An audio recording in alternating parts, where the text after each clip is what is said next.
दोस्तों नमस्कार। Supreme court के सख्त रवैये के बाद आज स्टेट बैंक ऑफ इंडिया ने इलेक्टोरल बॉन्ड से संबंधित जो भी उनके पास कागज थे उन्होंने इलेक्शन कमीशन को दे दिए। अब सवाल इस बात का है कि आगे क्या होगा। बहुत सारे लोग इस उम्मीद में हैं कि अब उन लोगों का नाम सामने आएगा किसने किसको कितना चंदा दिया। मुझे नहीं लगता दोस्तों ये रास्ता इतना आसान है। आपको पुराने दिनों की कुछ बातों को ध्यान में लाना होगा। आपको याद होगा जब हाइडेनबर्ग की रिपोर्ट आई थी तब सुप्रीम कोर्ट ने कहा था सेबी को कि आप सारी जांच करिए और इंफॉर्मेशन को पब्लिक डोमेन में लाइए, सुप्रीम कोर्ट के सामने लेके आइए। और सुप्रीम कोर्ट ने एक एक्सपर्ट कमेटी भी बनाई थी और जिसका ये काम था कि आप पूरे मामले की तफ्तीश करें। हुआ क्या? कमेटी आई बहुत ही जिसको कहते हैं कॉमन सेंस वाले सजेशंस लेके, जिनका कोई मतलब नहीं था। और उस समय भी जब ये सुप्रीम कोर्ट ने ऑर्डर दिया था तब भी मैंने अपने एक वीडियो में कहा था कि सुप्रीम कोर्ट को कुछ भी इसमें विशेष नहीं मिलेगा, क्योंकि जितने भी स्टॉक मार्केट में ट्रांजैक्शंस होते हैं वो सब डिजिटल होते हैं। और अगर आप कानून को फॉलो करके पेमेंट करके अगर आप ट्रेडिंग करते हो या स्टॉक मार्केट में ऑपरेट करते हो तो वो गैर कानूनी नहीं है। अब सवाल इस बात का है कि जो आदेश सुप्रीम कोर्ट ने अब दिए हैं कि आप सारा आंकड़ा लेके इलेक्शन कमीशन को दीजिए, इलेक्शन कमीशन अब 15 मार्च से पहले या 15 मार्च को 5 बजे तक अपनी वेबसाइट पे अपलोड करेगा। आपको क्या लगता है दोस्तों, क्या वो इंफॉर्मेशन अपलोड कर पाएंगे और किस फॉर्मेट में कर पाएंगे? ये इंपॉर्टेंट बात है।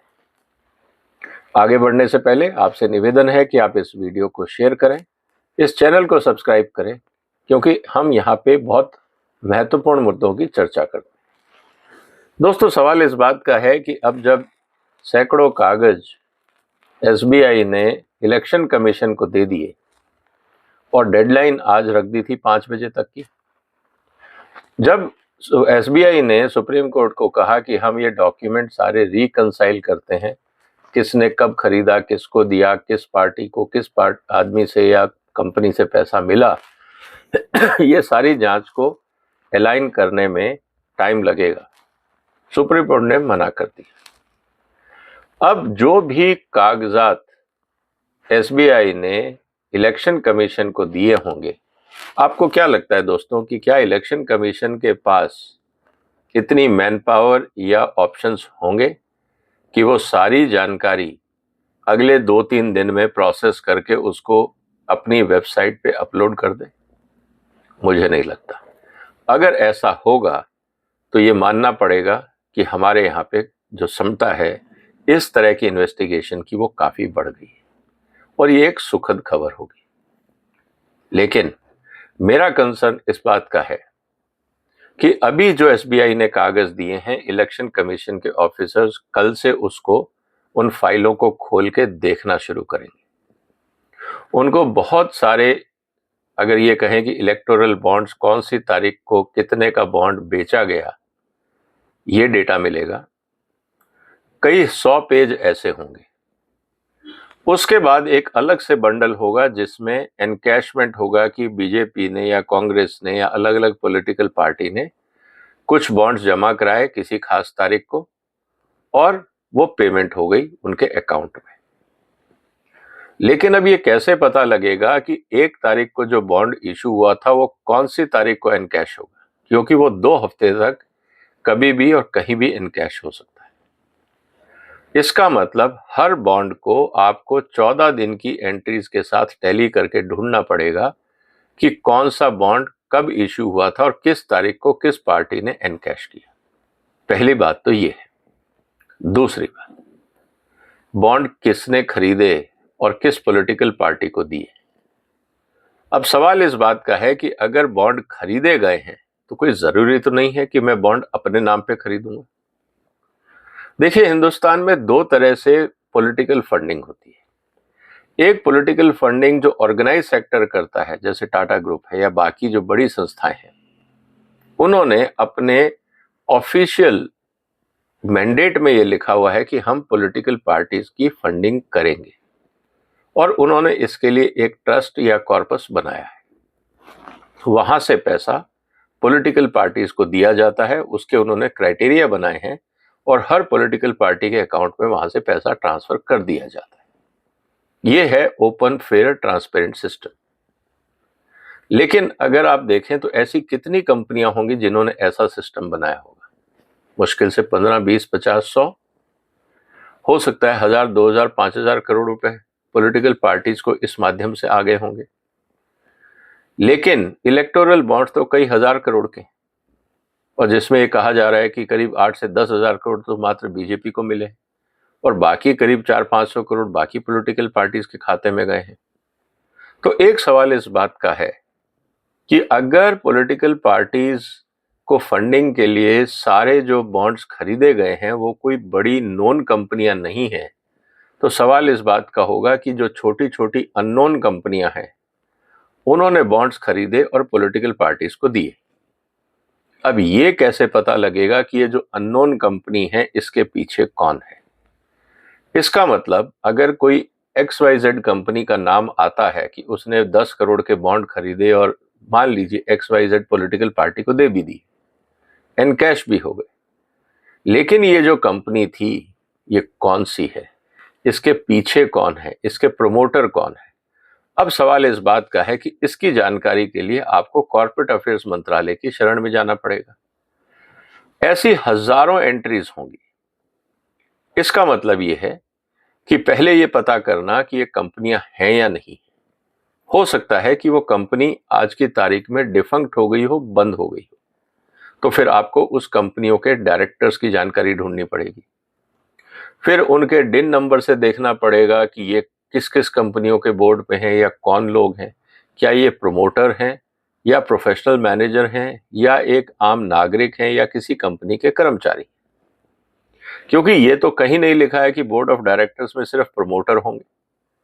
अगर किसी ने कोई डमी कंपनी बना के पॉलिटिकल फंडिंग की भी होगी इलेक्टोरल बॉन्ड से, तो ये कैसे पता लगेगा कि जो फंडिंग XYZ पार्टी को हुई है वो किसने करी है? इसका मतलब अगर इंफॉर्मेशन 15 मार्च को इलेक्शन कमीशन अपनी वेबसाइट पे डाल भी देता है, क्या उस इंफॉर्मेशन का कोई सिग्निफिकेंस या मीनिंग निकलेगा? पहला सवाल। हो सकता है कि इलेक्शन कमीशन वापस सुप्रीम कोर्ट जाए और ये कहे कि साहब इंफॉर्मेशन जो दी गई है वो हमारे पास क्षमता नहीं है उसको प्रोसेस करने का, तो SBI को बोला जाए कि वो हमारे अधिकारियों के साथ बैठें और सारी इंफॉर्मेशन को प्रोसेस करें। अब एक इंटरेस्टिंग चीज ये होगी कि SBI ने तो पहले ही कहा था कि हमें जून तक का टाइम चाहिए, क्योंकि बहुत सारे कैलकुलेशंस करनी है, बहुत सारे एनालिसिस करने हैं, बहुत सारे डॉक्यूमेंट्स को मैचिंग करनी होगी। अब सवाल इस बात का है कि जब SBI सुप्रीम कोर्ट गया तो सुप्रीम कोर्ट ने डांट दिया कि आप ऑर्डर को फॉलो करो। अब अगर इलेक्शन कमीशन वही डिमांड लेके वापस सुप्रीम कोर्ट जाता है कि साहब इंफॉर्मेशन को प्रोसेस करना होगा, अदरवाइज अगर हम अपलोड कर भी देंगे तो ये इतनी स्कैटर्ड इंफॉर्मेशन है कि इसका इंफॉर्मेशन का कोई सेंस बनाना बहुत मुश्किल हो रहा है, उस स्थिति में सुप्रीम कोर्ट क्या करेगा? अगर सुप्रीम कोर्ट वापस इलेक्शन कमीशन को एजेंडा बताता है कि ठीक है आप जाइए और प्रोसेस करके अपलोड करिए, तो इस पूरी कार्रवाई के पीछे टाइमलाइन कितनी होगी? क्या ये आसान होगा? और मान लीजिए SBI ये कह दे कि ईयर एंडिंग है, हमारे स्टाफ बिजी हैं, हम अभी कुछ नहीं कर पाएंगे, हमें टाइम चाहिए, मार्च की एक बार ईयर क्लोजिंग हो जाए, उसके बाद अप्रैल मई में हम आपके साथ बैठेंगे और इस इंफॉर्मेशन को सार्वजनिक करेंगे। अब सवाल इस बात का है कि अगर इलेक्शन आचार संहिता लागू हो जाती है और फिर इलेक्शन कमीशन का स्टाफ उस कार्रवाई में बिजी हो जाता है, तो क्या ये जानकारी चुनाव से पहले जनता में आ पाएगी कि किस कंपनी ने या किस व्यक्ति ने किसको कितना पैसा दिया वाया इलेक्टोरल बॉन्ड? अब देखने वाली बात ही होगी। इसका मतलब ये है कि हाँ, इलेक्शन कमीशन को जो जानकारी दी है as such raw information election commission भी वेबसाइट पे डाल देगा। जब वेबसाइट पे डालेगा तो बहुत सारे एनजीओज और एक्टिविस्ट उस इंफॉर्मेशन को डाउनलोड करके पढ़ने का प्रयास करेंगे। हो सकता है वो इंफॉर्मेशन कई हजार पेजों में हो। उस स्थिति में फिर वो दोबारा शोर मचाएंगे और सुप्रीम कोर्ट को कहेंगे कि जो इंफॉर्मेशन दी गई है उससे कोई इंफॉर्मेशन मिल नहीं पा रही, कुछ समझ नहीं आ रहा कि ये हुआ क्या है। तो कृपया दोबारा इलेक्शन कमीशन और एसबीआई को कहें कि इस पूरी इंफॉर्मेशन को प्रोसेस करके फिर सार्वजनिक करें। दोस्तों, उस प्रोसेस में फिर एसबीआई और इलेक्शन कमीशन दोनों शायद सुप्रीम कोर्ट से ये कहेंगे कि देखिए, इलेक्शन टाइम है, ईयर एंडिंग है, हमें नहीं लगता कि ये काम इतनी जल्दी हो पाएगा, हमें सोच विचार के कितना हम टाइमलाइन दे सकते हैं, हमें वक्त चाहिए। हो सकता है कि 2 या 3 महीने का टाइम मांगा जाए। घूम फिर के बात वही आ जाएगी कि जो इन्फॉर्मेशन सार्वजनिक होगी वो शायद जिसको आप कह सकते हैं डाइजेस्टेबल इंफॉर्मेशन, जिसको आप पढ़ के समझ सकें कि क्या लिखा गया है, कौन लोग हैं, किसने किसको कितनी फंडिंग करी, ये ट्रांसपेरेंट वे में, ऑब्जेक्टिव वे में जो आम आदमी को समझ आ सके, ये इंफॉर्मेशन प्रोसेस करके जनता के बीच में लाने में कम से कम 2 महीने लगेंगे। मतलब दोबारा जो इंफॉर्मेशन मांगी जाएगी या कहा जाएगा अपलोड करो, वो शायद इलेक्शन के बाद। तो ये जो पूरा हंगामा हुआ था, इसका क्या सिग्निफिकेंस रहेगा? सवाल इस बात का है। दोस्तों, आपको क्या लगता है कि जो एसबीआई ने इंफॉर्मेशन इलेक्शन कमीशन को दी है, क्या वो इलेक्शन कमीशन अगले 2 दिन में सारी इंफॉर्मेशन को अपलोड कर पाएगा? पहला सवाल। दूसरा, क्या इलेक्शन कमीशन पूरी इंफॉर्मेशन को एनालाइज करके किस एंटिटी ने या इंडिविजुअल ने या बिजनेस हाउस ने किस पार्टी को कितना पैसा कब दिया, क्या ये जानकारी इलेक्शन कमीशन के अधिकारी अगले 2-3 दिन में प्रोसेस करके अपलोड कर पाएंगे? सवाल इस बात को लेके। और अगर वो नहीं कर पाएंगे तो जो इन्फॉर्मेशन जैसी उनको मिली, अगर वो अपलोड कर देते हैं और उसका कोई मतलब समझ में नहीं आता रीडर्स को, उस इन्फॉर्मेशन का क्या फायदा होगा? अब ये रोचक स्थिति हमारे सामने है। 15 तारीख तक का हम इंतजार करेंगे और फिर देखेंगे कि इलेक्शन कमीशन की तरफ से क्या जवाब आता है।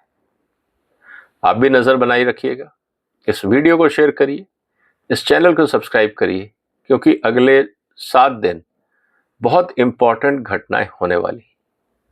आप चूक ना जाएं, इसलिए सब्सक्राइब करना ना भूलिएगा।